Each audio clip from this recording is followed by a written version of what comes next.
नमस्कार दोस्तों, स्वागत है आपका आज के मुख्य समाचार में, जिसमें सबसे पहली और बड़ी खबर में आपको बताएंगे कि उत्तर प्रदेश के अस्पताल में 22 लोगों की जान जाने पर बोले अखिलेश यादव कि खुद पर एफआईआर दर्ज करे यूपी सरकार। दूसरी बड़ी खबर में जिक्र होगा कि कांग्रेस नेता जयराम रमेश का मोदी सरकार पर बड़ा हमला और लगाया बड़ा आरोप। और तीसरी बड़ी खबर में आपको बताएंगे कि राष्ट्रहित के काम में हमारा साथ दीजिए, घर घर राशन पर सीएम केजरीवाल ने पीएम मोदी को लिखी चिट्ठी। दोस्तों, हर एक खबर की गहराई में आपको ले जाएंगे, लेकिन उससे पहले अगर आपको भी ऐसा लगता है कि कोरोना की दूसरी लहर रोकने में मोदी सरकार फेल हो गई है, तो आप अभी इस वीडियो को लाइक कीजिए और इस लाल बटन को दबा के चैनल को फ्री में सब्सक्राइब करके घंटी बजाकर कमेंट में लिखिए जय हिंद। दोस्तों, रुक करते हैं तमाम बड़ी खबरों की तरफ। श्री पारस अस्पताल में 22 लोगों की मौत पर बोले अखिलेश, खुद पर एफआईआर दर्ज करे यूपी सरकार। जी हां दोस्तों, आगरा के श्री पारस अस्पताल में हुए हादसे पर समाजवादी पार्टी के नेता और यूपी के पूर्व मुख्यमंत्री अखिलेश यादव ने राज्य सरकार को घेरा है। उन्होंने इस घटना को दुखद बताते हुए यूपी की बीजेपी सरकार को नसीहत दी है कि सरकार अपने खिलाफ खुद एफआईआर करे। अखिलेश यादव ने इस हादसे को चिकित्सा व्यवस्था पर बड़ा धब्बा बताया है। उन्होंने ट्वीट के जरिए कहा कि शासन और प्रशासन द्वारा इस मामले को दबाना घोर आपराधिक कृत्य है। इससे पहले कांग्रेस ने भी योगी सरकार को हादसे पर घेरा है। दरअसल आगरा के श्री पारस अस्पताल में ऑक्सीजन की कमी की मॉक ड्रिल के दौरान 22 लोगों की मौत का दावा किया जा रहा है। इसका वीडियो सोशल मीडिया पर वायरल हो रहा है। हादसे के सामने आने के बाद अस्पताल को सीज कर दिया गया है। वहीं संचालक के खिलाफ केस दर्ज हो चुका है। श्री पारस हॉस्पिटल में हुए हादसे पर अब जमकर राजनीति हो रही है। सियासी पार्टियां सत्तारूढ़ सरकार को जमकर घेर रही है। समाजवादी पार्टी से पहले कांग्रेस योगी सरकार से तीखे सवाल पूछ चुकी है। कांग्रेस के दिग्गज नेता राहुल गांधी ने एक ट्वीट के जरिए कहा कि बीजेपी सरकार में ऑक्सीजन और मानवता की भारी कमी है। वहीं प्रियंका गांधी ने ऑक्सीजन की कमी से होने वाली मौत के लिए जिम्मेदार का नाम पूछा है। पारस हॉस्पिटल के मालिक डॉक्टर अरिंजय जैन का एक वीडियो सामने आया है, जिसमें डॉक्टर को यह कहते सुना जा रहा है कि 26 अप्रैल को मरीजों की संख्या बढ़ गई थी। इस वजह से 5 मिनट के लिए ऑक्सीजन की सप्लाई बंद हो गई थी। इससे 22 मरीजों की मौत हो गई। डॉक्टर ने अपनी आवाज होने की बात मानी है, लेकिन आरोपों से इनकार कर दिया। रुख करते हैं अगली खबर की तरफ। कांग्रेस नेता जयराम रमेश का मोदी सरकार पर बड़ा हमला, लगाया ये आरोप। जी हां दोस्तों, कांग्रेस के वरिष्ठ नेता और पूर्व केंद्रीय मंत्री जयराम रमेश ने मंगलवार को केंद्र की मोदी सरकार पर निशाना साधा है। कांग्रेस नेता जयराम रमेश ने मोदी सरकार पर आरोप लगाया है कि सरकार की एकमात्र चिंता सुर्खियों के लिए है, न कि समय सीमा के लिए। जयराम रमेश ने वर्चुअल प्रेस कॉन्फ्रेंस को संबोधित करते हुए यह भी कहा कि केंद्र सरकार केवल शीर्षक के बारे में चिंतित है, न कि समय सीमा के बारे में। उन्होंने कहा कि दिसंबर तक टीकाकरण पूरा करने के लिए हर दिन 80 लाख टीकाकरण की जरूरत है, लेकिन सवाल यह है कि वैक्सीन कहां से आएंगे। कांग्रेस नेता ने प्रेस कॉन्फ्रेंस को संबोधित करते हुए यह भी कहा, कांग्रेस के द्वारा फ्री टीकाकरण की मांग की गई थी। विपक्ष और कांग्रेस नेताओं के द्वारा केंद्र सरकार, विशेष रूप से पीएम मोदी को कई पत्र लिखे गए हैं। पार्टी फ्री टीकों के संबंध में प्रधानमंत्री नरेंद्र मोदी को पत्र लिख रही है। कांग्रेस की अंतरिम अध्यक्ष सोनिया गांधी, पूर्व पीएम मनमोहन सिंह और राहुल गांधी ने भी पत्र लिखा है। जानकारी के लिए आपको बता दें कि सोमवार को पीएम नरेंद्र मोदी ने कोरोना काल में 9वीं बार देश को संबोधित किया। इस दौरान पीएम नरेंद्र मोदी ने ऐलान किया कि 18 प्लस अधिक आयु के सभी नागरिकों को 21 जून से फ्री वैक्सीन दी जाएगी। प्रधानमंत्री नरेंद्र मोदी ने स्पष्ट किया कि राज्यों को केंद्र सरकार द्वारा ये टीके फ्री दिए जाएंगे। इसके अलावा कहा था कि सरकार वैक्सीन निर्माताओं से कुल वैक्सीन उत्पादन का 75% खरीदेगी और राज्य सरकारों को फ्री वैक्सीन देगी। यह भी कहा कि देश में बनने वाले 25% टीके सीधे प्राइवेट अस्पतालों को मुहैया कराए जाएंगे। वे वैक्सीन की तय कीमत के बाद एक खुराक के लिए अधिकतम 150 रुपए सेवा शुल्क ले सकते हैं। रुख करते हैं अगली खबर की तरफ। राष्ट्रहित के काम में हमारा साथ दीजिए, घर घर राशन पर सीएम केजरीवाल ने पीएम को लिखी चिट्ठी। जी हां दोस्तों, घर घर राशन योजना के मुद्दे पर दिल्ली के मुख्यमंत्री अरविंद केजरीवाल ने प्रधानमंत्री नरेंद्र मोदी को चिट्ठी लिखी है। मुख्यमंत्री केजरीवाल ने कहा, कृपया घर घर राशन योजना दिल्ली में लागू करने दीजिए। उन्होंने कहा कि आज तक राष्ट्रहित के सभी कामों में मैंने आपका साथ दिया है, राष्ट्रहित के इस काम में आप भी हमारा साथ दीजिए। कोरोना काल में यह योजना पूरे देश में लागू हो। केंद्र सरकार इस योजना में जो बदलाव करवाना चाहती है, हम वो करने के लिए तैयार हैं। दिल्ली में राशन की डोर स्टेप डिलीवरी योजना पर रोक के बाद दिल्ली सरकार और केंद्र सरकार में तल्खियां बढ़ती जा रही है। दिल्ली सरकार ने शनिवार को दावा किया कि केंद्र ने 72 लाख राशन कार्ड धारकों को लाभान्वित करने वाली उसकी महत्वाकांक्षी राशन योजना को रोक दिया। उसने इस कदम को राजनीति से प्रेरित बताया। हालांकि केंद्र सरकार ने आरोप को आधारहीन करार दिया था। दिल्ली के मुख्यमंत्री अरविंद केजरीवाल ने हाल ही में इस मसले को लेकर सीधे पीएम मोदी से बात करने की इच्छा जाहिर की थी। केजरीवाल ने कहा था, प्रधानमंत्री जी, आज मैं बेहद व्यथित हूं और सीधे आपसे बात करना चाहता हूं। अगर मुझसे कोई भूल हो जाए तो मुझे माफ कर दीजिएगा। सीएम ने रविवार को कहा कि दिल्ली में अगले हफ्ते से घर का राशन पहुंचाने का काम शुरू होने वाला था, यानी अब किसी व्यक्ति को राशन के लिए धक्के नहीं खाने पड़ते, बल्कि राशन उसके घर आ जाता। इसके लिए सारी तैयारियां हो चुकी थी और अगले हफ्ते से शुरू होने वाला था। यह क्रांतिकारी कदम होने वाला था और अचानक आपने 2 दिन पहले इसको रोक दिया। रुख करते हैं अगली खबर की तरफ। जमानत याचिका खारिज होते ही 7 कैदी कोर्ट से फरार, पुलिस विभाग में मची खलबली। जी हां दोस्तों, बिहार के दानापुर में पटना पुलिस की बड़ी लापरवाही सामने आई है, जहां दानापुर न्यायालय में जमानत याचिका खारिज हो जाने के बाद 7 कैदी एक साथ पुलिस हिरासत से फरार हो गए। इस घटना से पुलिस महकमे में हड़कंप मच गया। अब पुलिस के आला अधिकारियों ने इस मामले में कड़ी कार्रवाई के आदेश दिए हैं। पुलिस की कई टीम फरार कैदियों की तलाश कर रही है। जानकारी के अनुसार सिगोड़ी थाना क्षेत्र के नरौली गांव में बिजली के विवाद को लेकर 2 पक्षों में मारपीट और गोलीबारी की घटना हुई थी। इस मामले में दर्जन लोगों को पुलिस ने अभियुक्त बनाया था। इस संबंध में पुलिस ने मुकदमा अपराध संख्या 7221 दर्ज किया था। इस संबंध से सिगड़ी के थानाध्यक्ष ने बताया कि लगातार पुलिस दबिश से बेचैन नामजद 8 अभियुक्तों को मंगलवार को दानापुर कोर्ट में सरेंडर किया था। इसके बाद कोर्ट ने जमानत याचिका खारिज करते हुए उन सभी कैदियों को पुलिस अभिरक्षा में एक साथ ही जेल भेजने का आदेश दे दिया।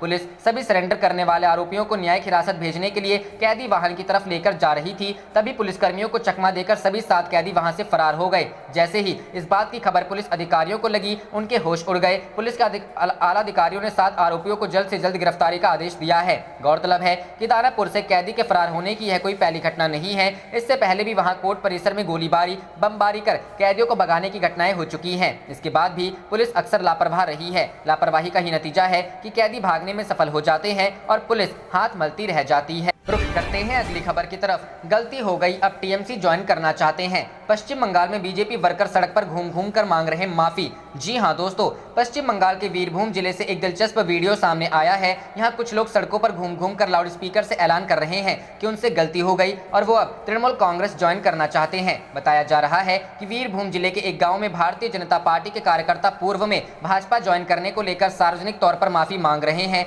मंगलवार को भाजपा कार्यकर्ता गाँव के स्थानीय बाजार में मार्च करते नजर आए। लाउड स्पीकर पे एक कार्यकर्ता कह रहे थे कि बीजेपी में शामिल होकर हमने गलती कर दी है, हमने स्थानीय पंचायत को बदनाम किया है, अब हम टीएमसी के साथ काम करना चाहते हैं। इधर वीरभूम जिले के भारतीय जनता पार्टी अध्यक्ष ध्रुव सारा ने इस पर प्रतिक्रिया देते हुए कहा कि हमारे कार्यकर्ताओं को डरा धमकाकर ऐसा करवाया जा रहा है। ध्रुव सारा ने कहा, यह प्रजातंत्र के लिए शर्म की बात है। लोगों के प्रजातांत्रिक अधिकार छीने जा रहे हैं। हमारे जमीनी कार्यकर्ता डर के साए में रह रहे हैं। उन्हें जबरन ऐसा करने के लिए मजबूर किया जा रहा है।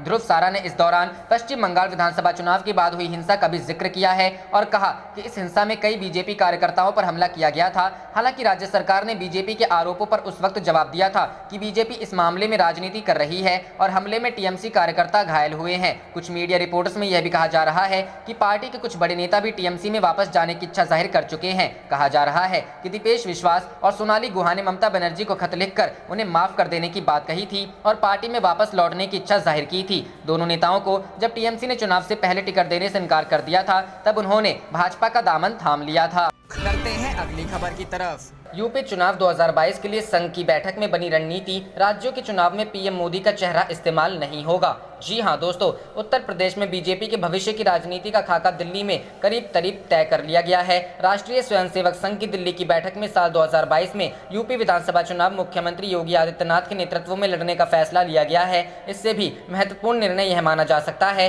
कि यूपी और दूसरे 5 राज्यों में होने वाले चुनावों में अब प्रधानमंत्री नरेंद्र मोदी चेहरा नहीं होंगे। संघ का मानना है कि क्षेत्रीय नेताओं के मुकाबले प्रधानमंत्री मोदी के चेहरे को सामने रखने से उनकी छवि को नुकसान हुआ है। विरोधी बेवजह उन्हें निशाना बनाते हैं। संघ किसी भी नेता को अलग करने या नाराजगी के साथ छोड़ने के लिए तैयार नहीं है। अब इस पर योगी को खरा उतरना है। महाराष्ट्र में शरद पवार परिवार को साथ लाने पर भी विचार हो रहा है। आरएसएस की दिल्ली में हुई बैठक में सरसंघ चालक मोहन भागवत और सर कार्यवाह दत्तात्रेय होसबोले की मौजूदगी में ये निर्णय लिए गए हैं। सूत्रों का कहना है कि इस बैठक में पश्चिम बंगाल के चुनावों को लेकर गंभीर चिंतन और समीक्षा की गई। संघ नेताओं का मानना है कि पश्चिम बंगाल के विधानसभा चुनावों में ममता बनाम मोदी की रणनीति से नुकसान हुआ। इसमें चुनाव हारने से ज्यादा अहम यह है कि राजनीतिक विरोधियों को प्रधानमंत्री मोदी पर बार बार हमला करने का मौका मिला। इससे उनकी इमेज को नुकसान होता है। इससे पहले भी बिहार में 2015 के विधानसभा चुनावों में नीतीश कुमार के खिलाफ और फिर दिल्ली विधानसभा चुनावों में अरविंद केजरीवाल के खिलाफ भी इस रणनीति से कोई फायदा नहीं हुआ। इसके साथ ही पश्चिम बंगाल की मुख्यमंत्री ममता बनर्जी और कांग्रेस ने मोदी की इमेज मुसलमान विरोधी बनाने की रणनीति अपनाई। इससे मुसलमान वोटर एकजुट हो गए और 70% से ज्यादा मुसलमानों ने तृणमूल कांग्रेस को वोट देकर चुनाव नतीजों को एक तरफा कर दिया। पश्चिम बंगाल के बाद उत्तर प्रदेश में भी मुसलमान आबादी काफी है और करीब 75 सीटों पर वे चुनावी नतीजों पर असर डाल सकते हैं। यूपी में भी मोदी को चेहरा बनाने पर समाजवादी पार्टी और कांग्रेस फिर से मुसलमानों को एकजुट करने में कामयाब हो सकती। रुख करते हैं अगली खबर की तरफ। यूपी बीजेपी के ट्विटर हैंडल से पीएम मोदी की तस्वीर गायब, ये इत्तेफाक है या सियासी संदेश? जी हां दोस्तों, योगी को लेकर भाजपा में बवाल थम गया है, ये अभी कहा नहीं जा सकता है। यूपी भाजपा के ट्विटर हैंडल की तस्वीर तो यही बयां कर रही है कि भाजपा योगी को जितना कमजोर समझती है उतने वे हैं नहीं। रविवार 6 जून को उत्तर प्रदेश भाजपा प्रभारी राधा मोहन सिंह की राज्यपाल आनंदीबेन पटेल से मुलाकात सामान्य शिष्टाचार भेंट नहीं थी। राजनीति के जानकार इसे बड़े तूफान की आहट बता रहे हैं। इसे लेकर सोशल मीडिया पर भी अलग अलग बातें हो रही हैं। कहा जा रहा है कि मोदी को अपना आदर्श बताने वाले सीएम योगी और सरकार के अन्य ऑफिशियल ट्विटर हैंडल से पीएम मोदी की तस्वीर गायब है। विपक्ष ने भी इसको लेकर भाजपा, मोदी और योगी सरकार पर निशाना साधना शुरू कर दिया है। यूपी बीजेपी के ट्विटर हैंडल पर लगे बैनर में अध्यक्ष स्वतंत्र देव सिंह और मुख्यमंत्री योगी आदित्यनाथ के साथ दोनों डिप्टी सीएम केशव प्रसाद मौर्य और दिनेश शर्मा की तस्वीरें हैं। हालांकि सुबह 11 बजे हैंडल से जारी एक वीडियो में मोदी का जिक्र है। इसके अलावा भाजपा सूत्रों के मुताबिक ट्विटर हैंडल का कवर काफी पहले बदला गया था। पीएम मोदी की तस्वीर गायब होने को लेकर सवाल इसलिए भी उठ रहे हैं क्योंकि बाकी भाजपा शासित राज्यों और अन्य राज्यों के सोशल मीडिया हैंडल्स पर पीएम मोदी मौजूद हैं। यूपी से सटे मध्य प्रदेश में @BJP4MP के ट्विटर हैंडल पर पीएम नरेंद्र मोदी और राष्ट्रीय अध्यक्ष जेपी नड्डा की तस्वीरें भी लगी हुई हैं। गुजरात, हिमाचल प्रदेश और हरियाणा के आधिकारिक सोशल मीडिया के हैंडल्स पर भी पीएम की तस्वीर है। गोवा के ट्विटर हैंडल पर जो फोटो है उसमें सिर्फ मोदी और केंद्रीय गृह मंत्री अमित शाह की ही फोटो है। रविवार को जब यूपी प्रभारी राधा मोहन लखनऊ दौरे पर थे तब राधा मोहन और प्रदेश अध्यक्ष स्वतंत्र देव सिंह से यूपी में मंत्रिमंडल विस्तार को लेकर सवाल पूछा गया। इस पर प्रदेश अध्यक्ष ने सीएम योगी का गुणगान किया। कहा कि मुख्यमंत्री बहुत मेहनती हैं, 24 घंटे काम करते हैं, कानून का राज है। इससे पहले जिन लोगों की सरकार रही आप लोगों ने उसको देखा है, किस तरह से एक पार्टी की सरकार रही है, भ्रष्टाचार की सरकार। रुख करते हैं अगली खबर की तरफ। आगरा में 22 कोविड मरीजों की मौत पर बोले राहुल, बीजेपी शासन में ऑक्सीजन और मानवता की भारी कमी। जी हां दोस्तों, आगरा के एक निजी नर्सिंग होम के निदेशक का एक वीडियो वायरल हो गया है जिसमें दावा किया गया है कि कथित तौर पर मेडिकल ऑक्सीजन की आपूर्ति में कटौती करने वाले नकली अभ्यास के कारण कई कोविड रोगियों की मौत हो गई। वहीं मरीजों की मौत को लेकर कांग्रेस के पूर्व अध्यक्ष राहुल गांधी ने निशाना साधा है। उन्होंने कहा कि भाजपा शासन में ऑक्सीजन व मानवता दोनों की भारी कमी है। राहुल ने ट्वीट कर कहा कि भाजपा शासन में ऑक्सीजन व मानवता दोनों की भारी कमी है। इस खतरनाक अपराध के जिम्मेदार सभी लोगों के खिलाफ तुरंत कार्रवाई होनी चाहिए। दुख की इस घड़ी में मृतकों के परिवारजनों को मेरी संवेदनाएं। प्रियंका गांधी ने निशाने साधते हुए कहा कि पीएम, मैंने ऑक्सीजन की कमी नहीं होने दी। सीएम, ऑक्सीजन की कोई कमी नहीं, कमी की अफवाह फैलाने वालों की संपत्ति जब्त होगी। मंत्री, मरीजों को जरूरत पर ऑक्सीजन दे, ज्यादा ऑक्सीजन ना दे। आगरा अस्पताल, ऑक्सीजन खत्म थी, 22 मरीजों की ऑक्सीजन बंद करके मॉक ड्रिल की, जिम्मेदार कौन? वहीं इस मामले में दोनों आगरा के जिलाधिकारी पीएन सिंह और सीएमओ आर सिंह पांडे ने मंगलवार को विकास पर प्रतिक्रिया व्यक्त करते हुए कहा कि जांच के आदेश दिए गए हैं और इसकी रिपोर्ट के आधार पर कार्रवाई की जाएगी। सिंह ने मीडिया से कहा, हम इन मौतों के बारे में सामने आई वीडियो की जांच करेंगे। अस्पताल में 22 गंभीर मरीज भर्ती थे लेकिन उनकी मौत के बारे में कोई जानकारी नहीं है। रुख करते हैं अगली खबर की तरफ। हरियाणा में किसानों के आगे झुकी सरकार, दोनों किसान नेता रिहा। जी हां दोस्तों, हरियाणा में 2 किसान नेताओं रवि आजाद और विकास सिसार की गिरफ्तारी पर घमासान मच गया था। संयुक्त किसान मोर्चा ने किसानों की तत्काल रिहाई और इनके खिलाफ दर्ज आपराधिक मामले वापस लिए जाने की मांग करते हुए प्रदर्शन किया था। एसकेएम ने आज भी इसे लेकर प्रदर्शन का ऐलान किया था। अब गिरफ्तार नेताओं को पुलिस ने रिहा कर दिया है। एक दिन पहले ही कोर्ट ने रवि आजाद और विकास सिसार को जमानत दी थी। दोनों को गिरफ्तार कर लिए जाने के बाद भारतीय किसान यूनियन के नेता राकेश टिकैत टोहाना थाने के बाहर धरने पर बैठ गए थे। पूरी रात अन्य किसान नेताओं के साथ थाने के बाहर धरने पर बैठे रहे टिकैत ने यह ऐलान किया था कि जब तक दोनों को रिहा नहीं किया जाता वे धरने पर बैठे रहेंगे। प्रदर्शनकारी किसान थाने के बाहर से नहीं हटेंगे। किसान नेताओं ने प्रदर्शन खत्म करने की अपील ठुकराते हुए कहा था कि जब तक दोनों की रिहाई नहीं हो जाती उनका प्रदर्शन जारी रहेगा। एसकेएम की ओर से आज यानी 7 जून को बड़े स्तर पर प्रदर्शन का ऐलान किया गया था। एसकेएम के नेता राकेश टिकैत के साथ ही योगेंद्र यादव और गुरनाम सिंह चढ़ूनी के साथ ही दर्जनों नेता टोहाना थाने के बाहर प्रदर्शन में शामिल थे। एसकेएम के ऐलान को देखते हुए दोनों नेताओं की जमानत पर रिहाई को माहौल शांत करने की कोशिश के तौर पर देखा जा रहा है। गौरतलब है कि हरियाणा की भारतीय जनता पार्टी की नेतृत्व वाली सरकार के घटक जननायक जनता दल पार्टी विधायक देवेंद्र सिंह बबली की ओर से किसानों को लेकर आए एक विवादित बयान के बाद किसानों ने उनके आवास का घेराव करने की कोशिश की थी। किसानों के एक दल ने विधायक को 1 जून के दिन काले झंडे भी दिखाए थे। बयान पर विवाद बढ़ता देख जेजेपी विधायक ने माफी भी मांग ली थी। इसी मामले में टोहाना पुलिस ने रवि आजाद और विकास हिसार को 2 जून के दिन गिरफ्तार किया था। किसानों ने पहले भी बबली पर अनुचित भाषा के इस्तेमाल का आरोप लगाते हुए उनके खिलाफ कार्रवाई की मांग की थी। रुख करते हैं अगली खबर की तरफ। भिवानी पहुंचने पर बाबा रामदेव का जबरदस्त विरोध, आईएमए और किसान संगठनों ने दिखाए काले झंडे। जी हां दोस्तों, योग गुरु बाबा रामदेव को सोमवार को भिवानी पहुंचने पर इंडियन मेडिकल एसोसिएशन और किसान संगठनों ने जमकर विरोध किया। इस दौरान बाबा रामदेव को काले झंडे दिखाए गए। रामदेव के विवादित बयान को लेकर विरोध कर रहे इन लोगों ने जोरदार नारेबाजी करते हुए उनकी गिरफ्तारी की मांग की। बता दें कि रामदेव यहां एक कार्यक्रम में शिरकत करने आए थे। इंडियन मेडिकल एसोसिएशन हरियाणा के प्रदेश अध्यक्ष डॉक्टर करण पुनिया ने कहा कि बाबा रामदेव ने स्वास्थ्य सेवाएं देने वाले लोगों के खिलाफ अनर्गल टिप्पणियां की हैं। उन्होंने मांग की कि बाबा रामदेव पर देशद्रोह का मामला चलाया जाए। वो सम्मानजनक डॉक्टरों के खिलाफ गलत बयानबाजी करके एलोपैथी को गलत ठहरा रहे हैं। डॉक्टर करण पुनिया का कहना है कि स्वामी रामदेव अपने सामानों के प्रचार के लिए ये सब कर रहे हैं। बता दें कि बाबा रामदेव ने कुछ दिन पहले एलोपैथी पर बयान देकर पूरे देश में बवाल खड़ा कर दिया था। उन्होंने कहा कि एलोपैथी मूर्खतापूर्ण विज्ञान है। बाबा रामदेव ने कहा था कि एलोपैथी दवाई लेने के बाद लाखों की संख्या में मरीजों की मौत हुई है। बाबा रामदेव ने एक योग गुरु शिविर में एक युवक से हुई बातचीत का हवाला देते हुए डॉक्टर को टर्र टर्र कहते हुए तंज कसा था। बता दें कि एलोपैथी पर दिए गए बयान को लेकर इंडियन मेडिकल एसोसिएशन झारखंड ने योग गुरु बाबा रामदेव को लीगल नोटिस भेजा था। आईएमए के राज्य सचिव डॉक्टर प्रदीप कुमार सिंह एवं आईएमए के अध्यक्ष डॉक्टर शंभू प्रसाद सिंह की ओर से भेजे गए नोटिस में निर्धारित अवधि में उनसे जवाब मांगा गया। साथ ही मांग की गई है कि बाबा रामदेव वीडियो संदेश जारी कर डॉक्टर समुदाय से बिना शर्त माफी मांगे। रुख करते हैं अगली खबर की तरफ। राहुल गांधी ने उठाया सवाल, पूछा वैक्सीन मुफ्त तो प्राइवेट हॉस्पिटल क्यों लेंगे पैसा। जी हां दोस्तों, कांग्रेस पूर्व अध्यक्ष राहुल गांधी ने सभी नागरिकों के टीकाकरण के लिए राज्यों को मुफ्त टीका मुहैया कराने की प्रधानमंत्री नरेंद्र मोदी की घोषणा के बाद सोमवार को सवाल किया कि अगर टीके सभी के लिए मुफ्त हैं तो फिर निजी अस्पतालों को पैसा क्यों लेना चाहिए। राहुल ने ट्वीट किया, एक साधारण सवाल, अगर टीके सभी के लिए मुफ्त हैं तो फिर निजी अस्पतालों को पैसे क्यों लेने चाहिए। गौरतलब है कि प्रधानमंत्री नरेंद्र मोदी ने सोमवार को कहा कि 18 साल से अधिक उम्र के सभी नागरिकों के टीकाकरण के लिए राज्यों को 21 जून से मुफ्त टीका उपलब्ध कराया जाएगा और आने वाले दिनों में टीकों की आपूर्ति में बड़े पैमाने पर बढ़ोतरी की जाएगी। उन्होंने राष्ट्र के नाम संबोधन में यह ऐलान भी किया कि कुल टीके में 75% की खरीद सरकार करेगी और 25% अब भी निजी अस्पतालों को मिलेंगे, लेकिन वे प्रति खुराक 150 रुपए से ज्यादा सेवा शुल्क नहीं ले सकेंगे। रुख करते हैं अगली खबर की तरफ। यूपी चुनाव, कांग्रेस ने अपने 46 नेताओं को किया विधानसभा चुनाव में उतरने का इशारा।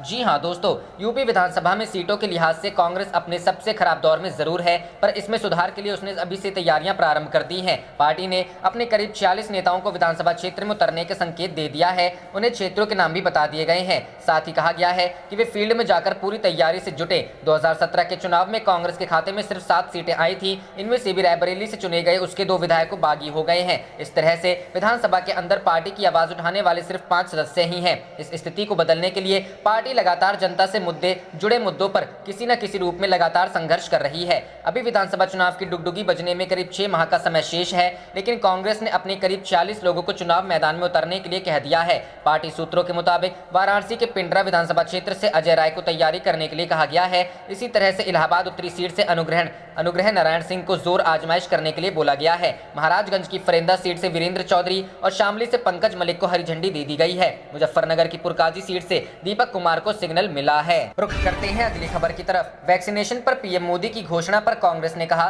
देर आए लेकिन पूरी तरह दुरुस्त नहीं आए। जी हां दोस्तों, कांग्रेस ने सभी नागरिकों के वैक्सीनेशन के लिए राज्यों को मुफ्त टीका मुहैया कराने की प्रधानमंत्री नरेंद्र मोदी की घोषणा पर कहा, यह देर आए लेकिन पूरी तरह दुरुस्त नहीं आए की तरह है, क्योंकि मुफ्त वैक्सीनेशन की मांग को लेकर सरकार ने आंशिक रूप से स्वीकार किया है। पार्टी के मुख्य प्रवक्ता रणदीप सुरजेवाला ने यह आरोप भी लगाया कि प्रधानमंत्री ने देश में पहले के वैक्सीनेशन के कार्यक्रमों के बारे में टिप्पणी करके अतीत की चुनी हुई सरकारों और वैज्ञानिकों का अपमान किया है। रणदीप सुरजेवाला ने कहा, मनमोहन सिंह, सोनिया गांधी और राहुल गांधी ने पिछले कई महीनों में बार बार यह मांग रखी कि 18 साल से अधिक उम्र के लोगों को मुफ्त टीका लगना चाहिए, लेकिन मोदी सरकार ने इसे इनकार कर दिया। फिर सुप्रीम कोर्ट ने मोदी जी और उनकी सरकार को कटघरे में खड़ा किया। कांग्रेस महासचिव ने कहा, फिलहाल खुशी है कि हर नागरिक को मुफ्त टीका मुहैया कराने की मांग सरकार ने आंशिक रूप से मान ली है। प्रधानमंत्री आज भी अपने मुंह मियां मिट्ठू बने, देर आए लेकिन पूरी तरह दुरुस्त नहीं आए। उन्होंने सवाल किया, 6 महीने में वैक्सीनेशन की 3 बार नीतियां बदलकर लाखों लोगों के जीवन को खतरे में डालने के लिए मोदी जी को जिम्मेदार क्यों नहीं ठहराया जाए। पहले के वैक्सीनेशन कार्यक्रमों के संदर्भ में की गई प्रधानमंत्री की टिप्पणी का हवाला देते हुए सुरजेवाला ने कहा, आज आपने टीका बनाने वाले वैज्ञानिकों और अतीत की चुनी हुई सरकारों को अपमानित किया। देश 1970 में चेचक से मुक्त हो गया था। देश 2011 में पोलियो से मुक्त हो गया। हैजा और कई दूसरी बीमारियों से पहले की मुक्ति पा ली गई थी। इस दौरान कांग्रेस की सरकारें थीं। बता दें कि प्रधानमंत्री नरेंद्र मोदी ने सोमवार को घोषणा की कि अब 18 साल से अधिक उम्र के सभी नागरिकों के वैक्सीनेशन के लिए राज्यों को 21 जून से मुफ्त टीका उपलब्ध कराया जाएगा। उन्होंने राष्ट्र के नाम संबोधन में यह ऐलान भी किया कि प्रधानमंत्री गरीब कल्याण अन्न योजना के तहत गरीब परिवारों को मुफ्त अनाज मुहैया कराने की सुविधा दीपावली तक बढ़ा दी गई है। रुख करते हैं अगली खबर की तरफ। शिवसेना का तंज, जो ट्विटर कभी बीजेपी के लिए आत्मा थी, आज मोदी सरकार के लिए बोझ बन गई। जी हां दोस्तों, नए आईटी दिशा निर्देशों के बाद केंद्र सरकार और सोशल मीडिया प्लेटफॉर्मों के बीच विवाद जारी है। इस बीच शिवसेना के मुखपत्र सामना ने सोमवार को अपने संपादकीय में कहा कि माइक्रो ब्लॉगिंग साइट ट्विटर ने भाजपा का राजनीतिक हित खो दिया है। आप देख रहे थे आपका अपना चैनल जय हिंद जय भारत।